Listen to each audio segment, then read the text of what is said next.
ladies and gentlemen. It's link number 3 that I am particularly excited about. This piece of junk over here, not Chris Lintott, but beyond Chris Lintott, this sort of back of the piano, this actually lives in this theatre. Now, this back of the piano was actually owned by the BBC Radiophonic Workshop, and they were responsible for all kinds of sound effects. Now, what I have here in my hand is a coin. If I rub a coin down the bass strings, you may remember or hear something familiar.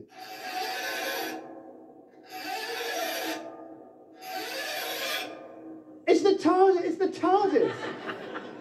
This is the actual TARDIS. I think we've got a recording of the TARDIS.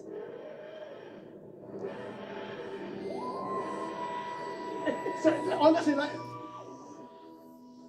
do you not think that's amazing? That's totally made my... That's the actual TARDIS.